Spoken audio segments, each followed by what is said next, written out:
Assalamualaikum warahmatullahi wabarakatuh. Transmisi pada kendaraan adalah proses perpindahan tenaga dari piston hingga roda belakang.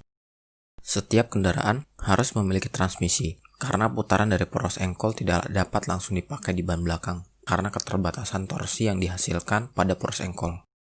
Selain itu, putaran dari poros engkol juga harus dapat diputus atau disambungkan sewaktu-waktu menyesuaikan pemakaian. Torsi yang rendah pada poros engkol dapat dilipat gandakan menggunakan transmisi dengan mengorbankan putaran mesin. Pada motor manual, sesuai namanya, perpindahan rasio putaran dari poros engkol menuju roda belakang dilakukan secara manual. Dari torsi yang tinggi hingga kecepatan yang tinggi dipindahkan secara manual oleh pengendara dengan merubah rasio putaran efektif pada gearbox. Pada motor manual, proses pemutusan dan penyambungan putaran dari poros engkol juga dilakukan secara manual dengan menggunakan kopling lapis.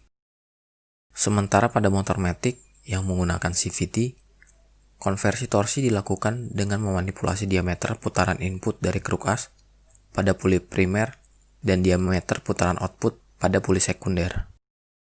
Diameter puli depan dan belakang akan berubah menyesuaikan putaran mesin dan beban kendaraan. Untuk selanjutnya, putaran tersebut mengalami penyesuaian lagi pada gearbox CVT.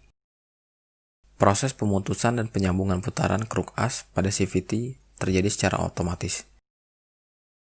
Ketika putaran kruk as berada di atas putaran stasioner, kopling sentrifugal atau kopling otomatis akan menyambungkan putaran ke gearbox di roda belakang.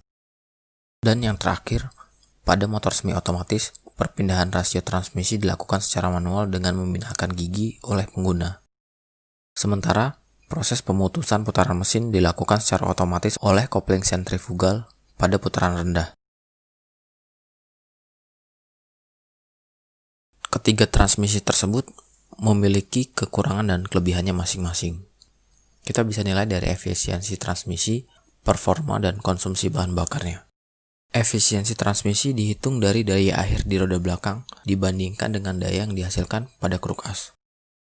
Motor yang memiliki efisiensi transmisi paling rendah adalah motor matic, yang nilainya sekitar 70 hingga 80%. Efisiensi yang rendah ini disebabkan karena banyaknya energi yang terbuang menjadi gesekan dan panas pada kedua pulei dan belt CVT.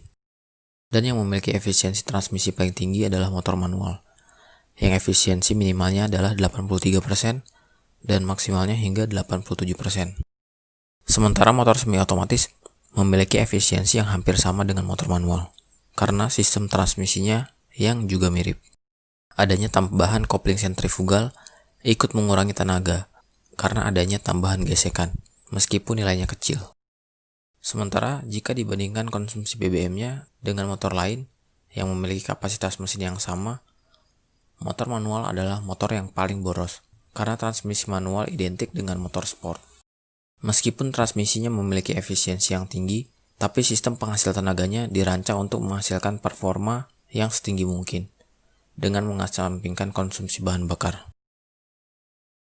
Dan yang paling irit adalah motor dengan transmisi semi otomatis, karena ruang bakarnya dirancang untuk menggunakan bahan bakar serendah mungkin dengan mengesampingkan performa mesin.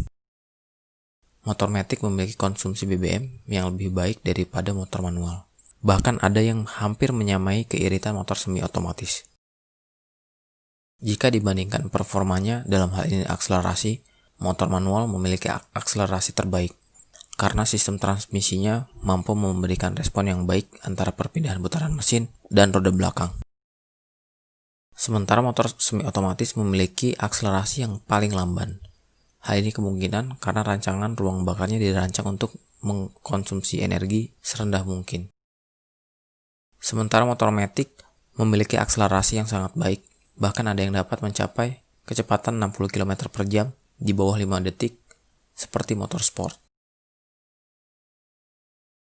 Jadi jika memprioritaskan performa dan pengalaman berkendara, kita dapat memilih motor bertransmisi manual. Jika memprioritaskan keiritan konsumsi bahan bakar dengan mengesampingkan performa, tentu motor semi otomatis adalah pilihan yang terbaik. Dan jika kita ingin motor yang mudah dikendarai, dengan performa yang cukup baik dan juga konsumsi bahan bakar yang irit, kita dapat menggunakan motor matic. Sekian dulu videonya, silahkan share transmisi pilihan Anda. Juga jangan ragu untuk komen jika ada yang salah. Semoga waktu Anda bermanfaat. Wassalamualaikum warahmatullahi wabarakatuh.